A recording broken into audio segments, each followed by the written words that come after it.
Reka tubashimire cyane abantu mwese mukomeje kudukurikira no kudukurikirana aho muherereye hose. Uyu ni wa mwanya wo kumva ijambo ry'Imana kuri uru rubuga rwanyu rwa Eva Mama Lionel, aho mudukurikirana muherereye hose mugubwe neza. Ushobora kuba uri kudukurikirana urwaye, Imana igukize.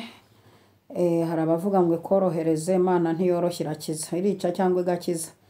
Igukize kandi igukize burundu. Ushobora kuba uri kunkurikirana uri muri situation itakuryoheye, Imana ikwagurira imbago. Ushobora kuba utishimye, Imana iguhereze ibyishimo. Nk'uko mubimenyereye, hano hanyuraho ijambo ry'Imana, impuguro, hagacaho n'ibihe by'amasengesho, kandi twibiseguraho abantu mumaze iminsi mutabona cya gicaniro cy'amasengesho cya buri saa 2 z'umugoroba kugera saa 4. Ntabwo ndi mu gihugu cy'u Rwanda, niyo mpamvu ubona na background uri kubona atari yo muri studio ya Eva Mama Lionel. Hanyuma turi mu butumwa bw'akazi k'Imana, kandi Uwiteka yatubwiye ko tuzagenda amahanga, turimo turakorera Imana no mu bindi bihugu bya kure. Imana ibashyigikire rero cyane kandi ibahe imbaraga. Turagira ngo rero tubwire umuntu wakoze subscribe cyangwa sabone, Imana iguhe umugisha, uri umuntu w'agaciro. Nahundi gukurikirana uru rubuga igihe kingana nk'icyo urukurikiranye utarakanda kuri sabone, ubwo bumeze nk'umufana. Nawe rero ubikoze ngusabiye umugisha, Imana iguhe umugisha mwinshi cyane. Abo tubana rero umunsi ku munsi turabakunda kandi turabashimira uburyo mukurikirana ibiganiro bibera hano, kandi jya wibuka kubisharinga abandi, rivuga butumwa ryoherereza abandi. Yego nibyo, ukande kuri share, bisharinge, yego kande kuri like, muri commentaire tubwire ngo turumva ubutaha wazatuganiriza kuri ibi dukeneye no kuvuga dukurikije n'ibyifuzo byanyu, kubera ko muri abantu bacu. Reka rero dutangire dusenga, dusangira n'amasengesho. Uherereye hose ujya imbere y'Imana, dusengere iri jambo ugiye kumva. Urakoze cyane Mwami w'abami, izina ryawe rihabwe icyubahiro. Turakunezererewe uyu mwanya uduhaye kugira ngo twumve ijambo ryawe. Turasabye umugisha mwinshi cyane n'imbaraga nyinshi ku muntu wese ugiye kwakira iri jambo, rigira aho rimukura, rigire naho rimugeza. Kandi turirukana umwuka wose warwanya iri jambo cyangwa warwanya umuntu wese udukurikiye. Nsabiye umugisha uburyo bwose ku muntu ubana natwe mu buzima bwa buri munsi.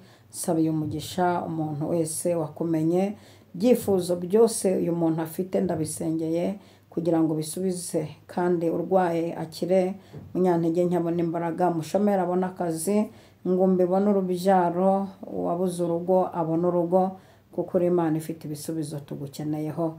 Ndagushimiye kuri Imana y'amaboko, izina ryawe rihabwe icyubahiro none n'iteka ryose. Urakoze Yesu, amena amena amena. Yesu abahereza umugisha mwinshi cyane. Turagira ngo rero tuganire aya magambo y'Imana dusanga mu gitabo cya mbere cy'abami. Hari abavuga abami ba mbere, ubundi abami ba mbere ntibabaho n'abami ba kabiri ntibabaho. Ibyo ni ukugira ngo tuborohereze uburyo mwamenyereye kubyumvamo, ariko ubundi bavuga igitabo cya mbere cy'abami. Igice cya 3 turasoma duhereye ku murongo wa 16 turaza kugeza ku murongo wa 23. Kadusome. Haravuze ngo bukeye abagore babiri b'abamaraya basanga umwami, bamuhagarara imbere. Umwe muri bo aravuga ati, Nyagasani, nabanaga n'uyu mugore mu nzu imwe. Bukeye turi kumwe mu nzu mbyara umwana. Maze iminsi 3 mbyaye, uyu mugore nawe abyara turi kumwe. Nta mushyitsi wari kumwe natwe muri iyo nzu keretse twebwe ubwacu. Ariko ninjoro umwana w'uyu mugore arapfa, azize yuko yamuryamiye. Icyo gicuku arabyuka ankura umwana mu gituza.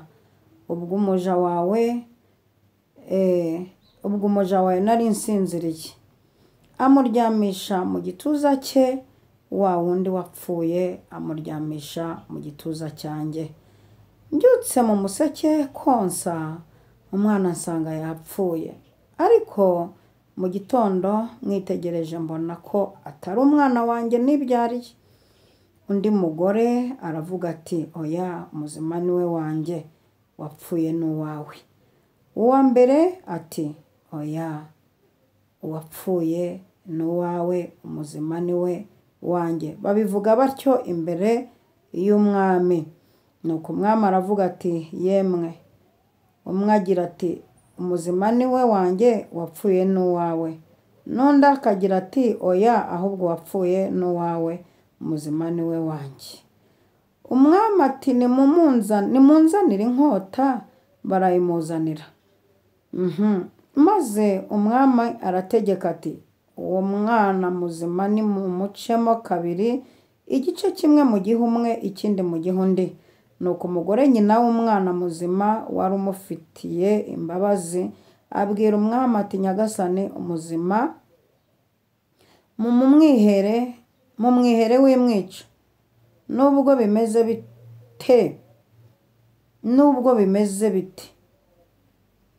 Ariko undi aravuga ati ahubwo bamucamo kabiri, mubure nawe umubure. Turengeje umurongo twari twavuze kugira ngo habeho kumvikana cyane kw'ijambo. Hanyuma tugiye kuganira kuri izi nkuru, ariko harimo ubuhanuzi bwawe nshaka kukubwira icyo Imana ikubwiye muri iri jambo. Aba ni abagore babiri, Bibiliya yabisobanuye ngo b'abamaraya. N'abagore babiri b'abamaraya. Aba bagore babiri b'abamaraya byarangiye, Bibiliya ivuze ngo bari baryamye ahantu hamwe, umwe arabyara undi arabyara, bose bari bafite impinja. Hanyuma rero muri uko kuryama gusinzira bari mu kazi kabo wenda k'ubumaraya, birashoboka ngo umwe aryamira umwana we. Aryamira umwana we arapfa. Usanga ari yasinze, bibaho. Hari n'abagore b'indangare azi ko afite umwana ukubagana, ageze igihe cyo gukubagana akajya amusiga akigendera, yamwegereje ibikuvurori yakwipfukirana, akaba yahera umwuka, kuko abana bagira umwuka muke cyane. Hanyuma ngo apfuye, ngo aromboka mu gitondo cya kare mu museke, aragenda amushyira mu gituza cy'ufite umuzima, aterura umuzima mu gituza cy'uwo mugore aramujyana amwita uwe. Ariko bose barashekeje. Ari uwaryamiye umwana arashekeje, ari uwo bashinguje umwana mu gituza ntabimenye nawe arashekeje. Ni indaya koko, ni abamaraya koko nk'uko Bibiliya bivuga. Ariko hari isomo byatuviriyemo nshaka ko tuvuga. Ngo mu gitondo ngo bajya imbere y'umwami. Turashimira uyu mwami wakiriye izi manza Salomo yaramaze igihe asenze Imana imuhaye ubwenge. Nicyo kitangaza cya mbere yakoze, aho aherewe ubwenge. Bwana Yesu asifiwe sana. Birangije ngo habaho urubanza, kandi habaho urubanza. Uwo mugore w'intyoza w'incakura cyane amenya uburyoza bwo kujya kuvuga ati mwami nyagasani, ni umugore utari ukeneye umwavoka. Hari abantu ari incakura zidakenera abavoka, kandi iminsi yose umuntu uhagaze ku kinyoma cye ntajya akenera umwavoka. Abantu bagira ikinyoma bamenya no kugiha ingingo, no kugiha iminota n'amasaha n'akarongo kaberamye n'agahagaze n'uwari uhari. Hari abantu bazi gutagatifuza ikinyoma, ariko ndagira ngo nkubwire ngo ikinyoma cyose bagukoreye kikaba cyaragize ingaruka kuri wowe, kiraje gita agaciro. Muri iyi minsi Imana igiye gutesha ibinyoma agaciro. Bwana Yesu asifiwe sana. Imana igiye gutesha ibinyoma agaciro ku buzima bwawe n'ubwabawe.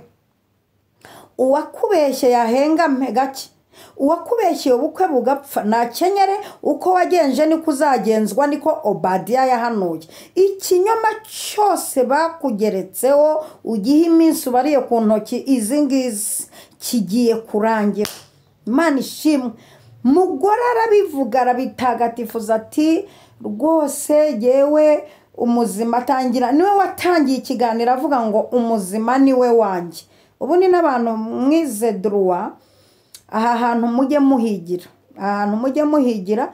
Burya iyo umuntu atangiye yivuga neza, uzacunga umugabo w'incakura mu rugo ufite ubugome n'ihohotera mu rugo, ni utanguranwa akajya mu biro kwa pasiteri kwigira umwere. Umugore yarananiye, umugore aransuzugura, umugore aba muri telefone, akiyeranja akavuga nk'amakosa 20 y'umugore wakabura ikosa.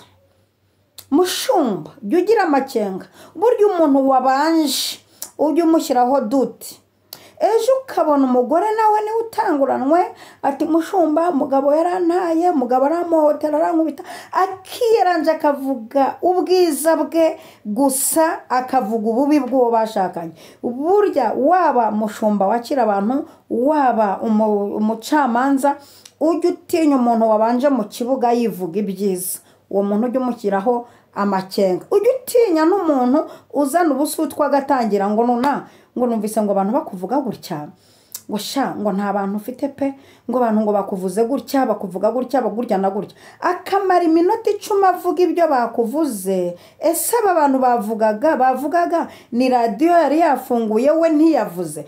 Urya muntu nawe ujya umugiraho amakenga, kuko ashobora kuba ariwe wavuze menshi agutaba akaba yatanguranwa. Kandi umwuka abadutanguranwa ndawumenaguye mu izina rya Yesu. Nkuko abantu baza kwigira shasha, Yesu aravuze ngo nuko yigira shasha. Salomo arangije urubanza rwakira neza mu kinyabupfura nk'umugabo w'umunyabwenge. Urubanza rw'abagore ararwakira, urubanza rw'incakura ararwakira. Arangije aravuga ati uburyo ngiye gukemura uru rubanza, mumpereza icyuma, hanyuma uyu mwana muzima tumucemo kabiri, umwe afata igipande undi afata igipande. Ubwo byumvikana ko ari wapfuye yari yarangije gukingurwa cyangwa ari muri morgue. Hanyuma nyirumwana yuzura imbabazi z'umwana we, aravuga ati kugira ngo mumucemo kabiri mumumwihere nta kibazo, mumumwihere batumuhombe mwe akanyu kaje gushoboka. Hanyuma uyu tumuhombe, iyi ncakura, iyi ncabiranya iravuga ngo yego ngo ni mumucemo kabiri, ngo ni mumucemo kabiri tumuhombe. Undi ati ni mumumwihere, bani mumumwihere. Aba bantu bafite umutima w'imbabazi, mutega amatwi mwumve icyo Imana ivuganye namwe nonaha. Imana ije kubaha ibyanyu, ije kubaha ibyanyu nubwo byagiriwe impaka, ibyanyu muje kubibona. Imana ishemwe. Umva rero, uyu murongo wavuze ngo umuzima niwe wanjye, umupfu niwe wawe. Imana yo mu ijuru yakoresheje Salomo. Umupfu agasubizwa nyirawo. Uyu mupfu akava mu biganza by'uwo bamwitiriye. Hari abantu batwitiriye ibintu bipfuye baranabiduha. Aho nshaka guhanurira rero ndahageza abanyamwuka muvuga ngo haleluya amen. Hari ibintu baduteruje bipfuye. Aka kanya tugiye gukora ihererekanya bubasha. Bisubize nyirabyo aterebosayide. Bisubize nyirabyo. Subiza igipfu nyiracyo. Ibi bintu baguhaye muri uyu mwaka bakabiguteruza bipfuye. Ntabwo tubyohereza ikuzimu so byaturutse, no. Ntabwo tubyohereza kwa Satani so byaturutse, no. turabiha nyirabyo. Nibafata ibipfu byabo hanyuma wakira ibizima byawe, akira ibintu byawe bizima n'ibyawe rega nubwo bari bakuriganije, nubwo waruhuye n'incakura, nubwo waruhuye n'umurozi, umurozi yarakuriganije, ariko fata ibintu byawe bizima. Uyu mukondikoni yarakuriganije, uyu muntu ukurusha amaboko yarakuriganije, ariko Imana ije nk'intwari, ije kugusubiza ibintu byawe bizima. Ugiye gusubirana ubuhanuzi buzima waruriganijwe, ugiye gusubirana iyerekwa rizima, ugiye gusubirana ijambo rizima, ugiye gusubirana ibyawe. Aleluya, aleluya, aleluya. Ugiye gusubirana amateka yawe, ugiye gusubirana urugo rwawe, ugiye gusubirana abana bawe. Akira ibintu byawe bizima, hanyuma mu gituza cyawe no mu biganza byawe turakuramo ibifu dusanze bifata ari byawe, nibyo bagutwerereye, nibyo bakwitiriye. Ibi bipfu nibyo baguhangitse. Bahereza ibyabo, basubirane ibipfu byabo, basubirane inyatsi zabo, basubirane karande zabo, basubirane imitwe bagutekeye, babisubirane. Ibintu baguhaye bakaguha ngo uzapfa utabyaye, baha ibipfu byabo. Urushwima bashaka kugutwitisha rw'imihango badongereye ku gisabo, bahereza ibyabo. Tugiye gukora ihererekanya bubasha, bahereza ibipfu byabo kati kwa jina la Yesu, bafata ibyabo. Uyu waguhaye umwuka ngo kuzapfa utabyaye, iki gipfu kintu gipfuye musubiza ikintu ki, nafata ibisi, fata ibyawe mu izina rya Yesu. Nafata ibintu bye, ndafashijwe, muvuge ngo haleluya. Nafata ibye, nafata ibintu bye. Uyu muntu waguhaye imiti kwicira business ukaba utakigira umukiriya, ibi bipfu bye nabisubirane, nasubirane ibye. Ngo muzima ni we wanjye wibeshya, abantu barakuriganije,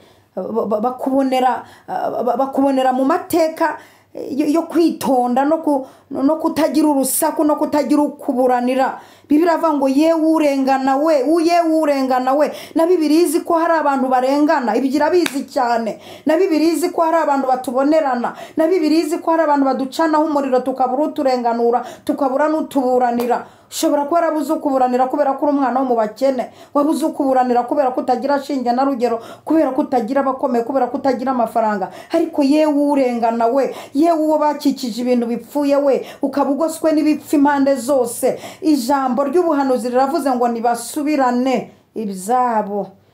Muzima ni we wawe, ibyipfu ni icyabo, basubirane ibyabo mu izina rya Yesu Kristo wa Nazareti.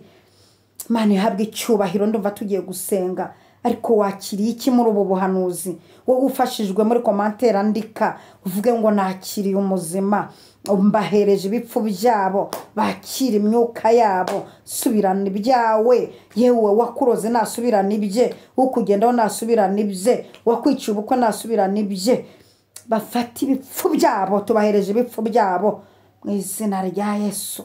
Baducunje nza kujisho barabiduha, bamwe bagucunze urangaye wambariye umugeni barabiguha, bari kuguhobera, baguprofita baguhobera. Ariko nibasubirane ibyabo.